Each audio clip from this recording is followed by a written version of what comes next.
जिन्होंने भोजन नहीं किया कृपया भोजन करने में।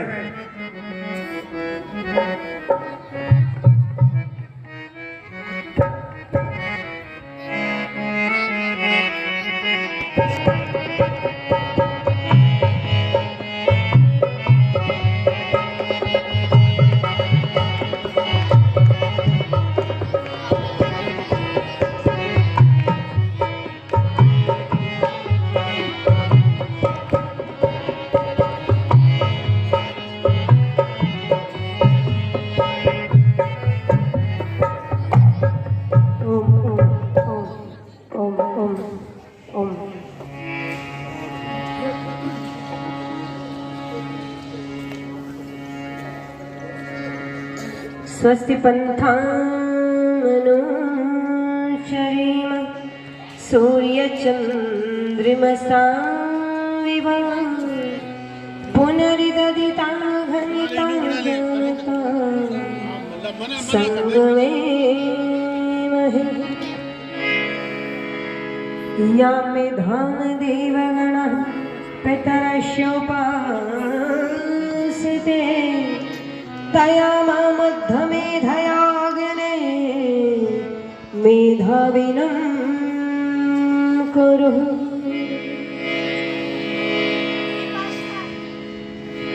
जो व्यथाएं प्रेरणा दे उन व्यथाओं को दुलारो, जूझ कर कठिनाइयों से रंग जिंदगी का निहारो। वृक्ष कट कट कर बढ़ा है, दीप बुझ बुझ कर जला है। मृत्यु से जीवन मिले तो उसकी आरती उतारो।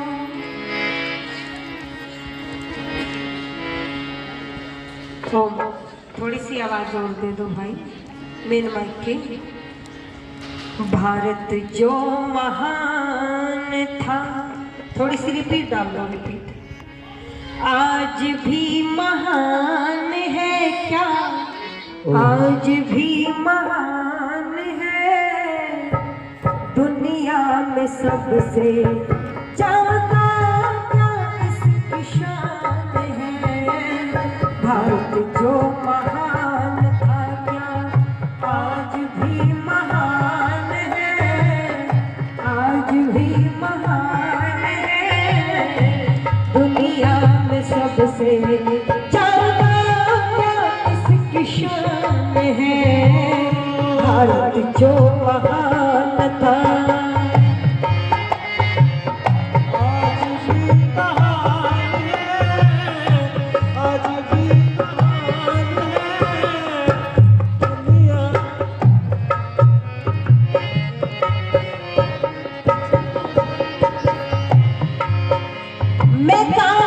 शिक्षा ने देश की धज्जियां उड़ा गई। मैं कले शिक्षा ने देश की धज्जियां उड़ा गई। हाँ मात पिता गुरुओं की सेवा बिल्कुल छुड़ा गई। हाँ मात पिता गुरुओं की सेवा बिल्कुल छुड़ा गई।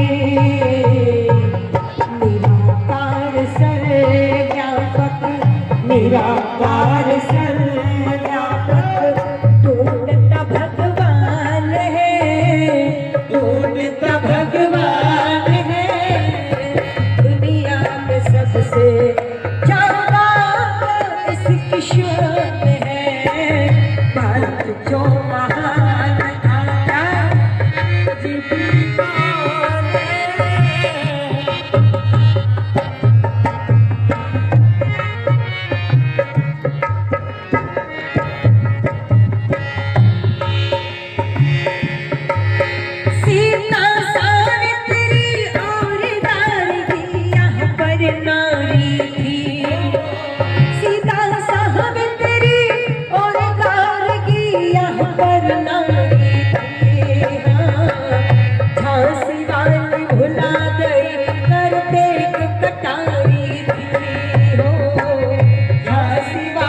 भुला गई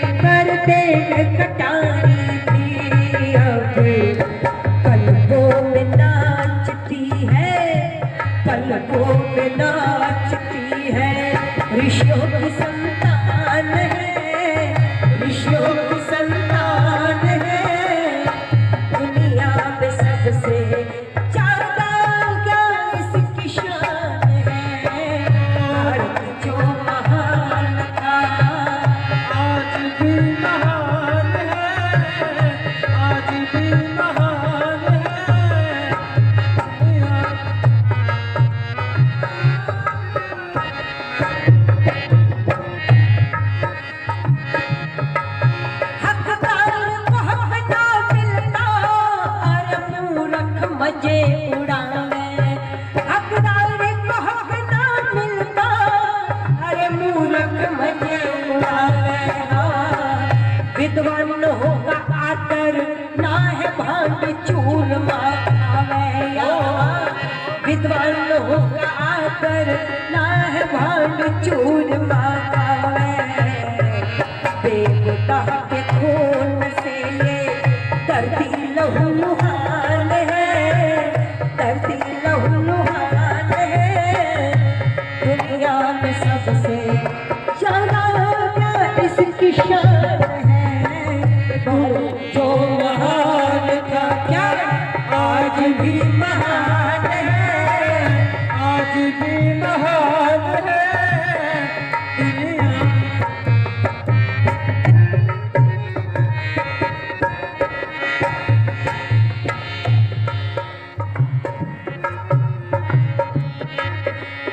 जगत गुरु को बना के शिष्य उल्टी ही गंगा चढ़ी, जगत गुरु को बना के शिष्य उल्टी गंगा चढ़ी। अरे याद करे तब रोना आवे सतयुग की वो घड़ी, हाँ याद करे तब रोना आवे सतयुग की वो घड़ी। दया चंद कह सभी ये, दया चंद कह सभी ये, प्रजा परेशान है, प्रजा परेशान है। दुनिया में सबसे ज्यादा क्या इसकी शान है, जो महान था क्या आज भी महान है, आज भी महान है। दुनिया में सबसे ज्यादा क्या इसकी शान है, दुनिया में सबसे ज्यादा क्या इसकी शान है। जो महान था क्या आज भी महान है, आज भी महान है। दुनिया में सबसे ज्यादा क्या इसकी शान है, दुनिया में सबसे ज्यादा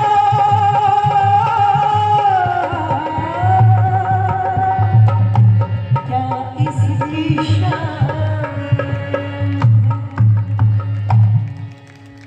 बोलो ऋषिलाल देव दयानंद महाराज की जय हो। ओम। इस सभा को विधिवत रूप से चलाने के लिए आज इस सभा की अध्यक्षता और हमारे बीच में चौधरी श्री आदरणीय सम्मान के योग्य इस पावन पवित्र वेदी की अध्यक्षता कर रहे आज के सभापति महोदय जी श्रद्धेय श्रीमान खजान सिंह जी, उन्हीं के समीपस्थ उपस्थित समस्त प्रबुद्धजन सभी के नामों से मैं परिचित नहीं हूँ, पर सभी का हृदय की गहराइयों से अभिनंदन एवं सम्मान करती हूँ। अन्य आर्य समाजों से पधारे हुए बहुत सारे चेहरे तो कई बार देखे हुए मुझे आभास हो रहा है कि देखे हुए हैं, परंतु काफी अंतराल के बाद इधर दर्शन हुए हैं आप लोगों के, तो इसलिए नाम मुझे याद नहीं। मैं सभी का सम्मान करती हूँ। एक बार अपने प्यारे प्यारे छोटे छोटे बच्चों से कहती हूँ कि तालियों से आप सम्मान बढ़ा देंगे। हृदय की गहराइयों से मैं आप सभी का वंदन अभिनंदन एवं सम्मान करती हूँ। इस गुरुकुल के पवित्र प्रांगण में उपस्थित यहाँ के कुलपति, जो हम सभी के लिए नहीं अपितु समस्त संसार का भी यदि कह दिया जाए तो अतिशयोक्ति नहीं रहेगी। प्रेरणा स्रोत संघर्ष पुरुषार्थ की एक जीती जागती मिसाल महर्षि स्वामी दयानंद के मंतव्यों को साकार करते हुए संसार के अंदर जागृत कर रहे हैं, जन जन के हृदय में अपनी बहुत ही अच्छी छवि को बना रहे हैं। अपने पूर्वजों के पुरुषार्थ और संघर्ष को आगे लेकर के चल रहे हैं। श्रद्धेय श्रीमान बलजीत जी आर्य, एक बार तालियों से आप उनका भी सम्मान बढ़ाएंगे। बहुत ही पुरुषार्थी और संघर्षशील, कर्मशील, निष्ठावान और ईमानदारी के साथ में अपने वैदिक प्रचार प्रसार मंतव्यों को ऋषि दयानंद के मंतव्यों को आगे ले जा रहे हैं।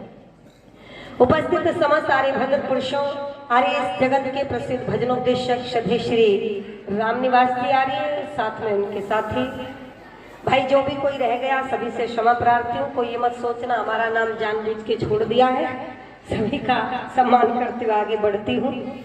आइए, बड़ी सुंदर बातें आप प्रातः काल से यहाँ से सुन रहे हैं। एक से बढ़कर के एक धुरंधर इस मंच की शोभा को बढ़ा रहा है।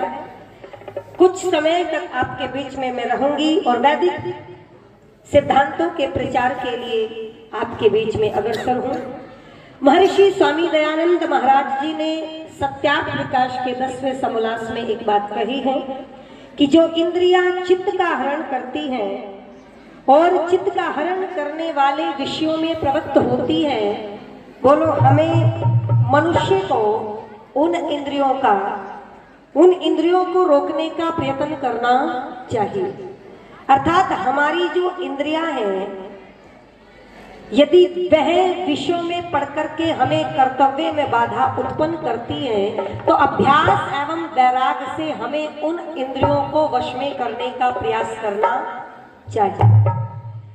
बस यही हमसे गलतियां होती है। जो ऋषि ने लिखा था, यह जो भजन मैंने सुनाया, भारत वो महान था, क्या आज भी महान है? और दुनिया में बोलो सबसे ज्यादा क्या इसकी शान है?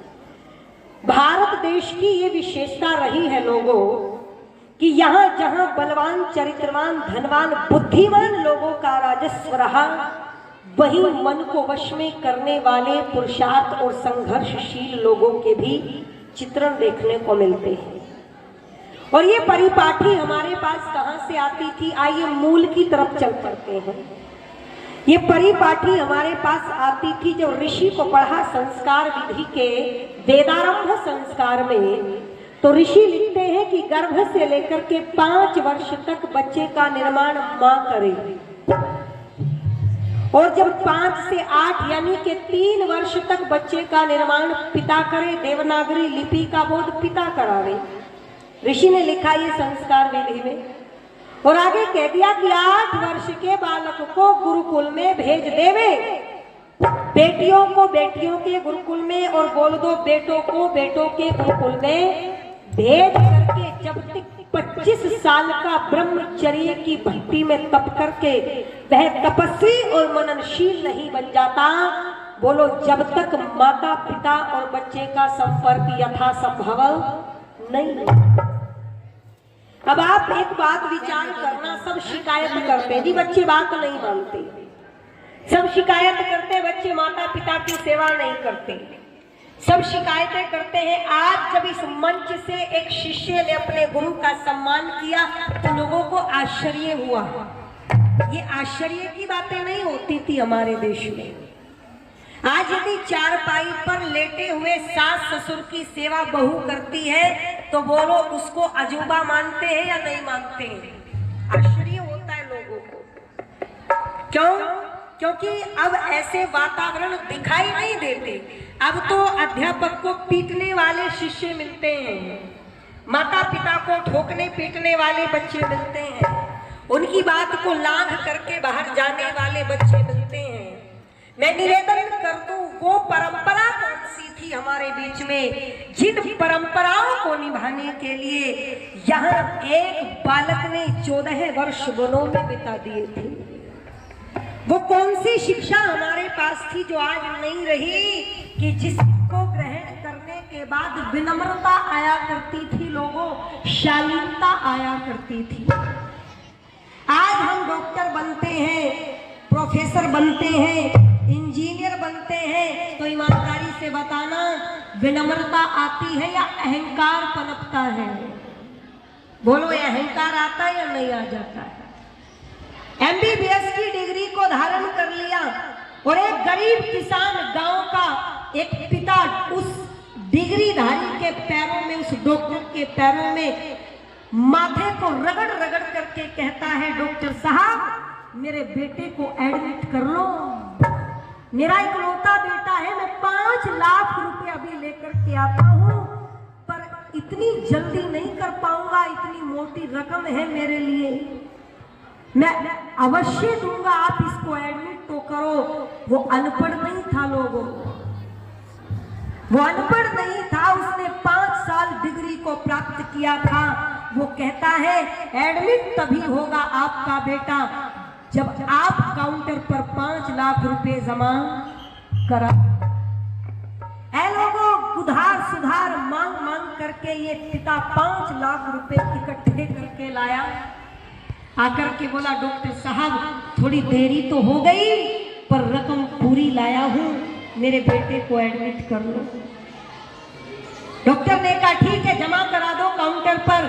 और जमा करने के बाद जब इस बेटे के नब्ज को पकड़ करके देखा तो डॉक्टर कहता आई एम सॉरी, अभी आपका बेटा संसार को छोड़ करके जा चुका है। कल्पना करो उस पिता की स्थिति क्या रही होगी। बिलख करके रो करके कहता है डॉक्टर साहब अब मैं क्या करूं। बोले करना क्या है, 1 लाख रुपए जमा करा दो और डेड बॉडी उठा करके ले जाना। आप मुझे ईमानदारी से बता देना क्या आप इस डॉक्टर को अनपढ़ कहेंगे। ये अनपढ़ नहीं था पर वो शालीनता, वो विनम्रता कहाँ खो गई जो हमारे सामने कभी योगीराज श्री कृष्ण और राम के अंदर देखने को मिलती थी। निवेदन कर दूं आपके बीच में, ऐ लोगों जिन्होंने वेदों को पढ़ा, जो कलाओं को जानने वाले, जो हर विद्या में पारंगत थे, वो सुदामा के पैरों को अपने आंसुओं से धो देते थे। वो शबरी के आश्रम में बैठ करके समानता के भाव से उसके भोजन को ग्रहण कर सकते थे। वो आज विनम्रता और समानता का भाव क्यों दिखाई नहीं देता? तो उसका एक ही मूल कारण है क्योंकि अब हमारे पास हमारी शिक्षा प्रणाली नहीं है। यहाँ मशीनीकरण मेरे बच्चों का हो रहा है। आप सपने देखते हैं, बच्चे डॉक्टर बनेंगे तो वो बन जाते हैं, इंजीनियर बनेंगे वो बन जाते हैं, प्रोफेसर बनेंगे वो बन जाते हैं, पर हम सपना ये नहीं देखते कि वो अच्छा इंसान बनेंगे, इसलिए वो कभी अच्छा इंसान बन ही नहीं पाते। हमने कभी अपने बच्चों को नहीं बताया ये दादा है इसके पैर पकड़ लो, ये दादी है इसके पैर छू लो। इसलिए जो आपस का यहाँ भाईचारा था, बोलो वह भाईचारा अब दिखाई नहीं देता।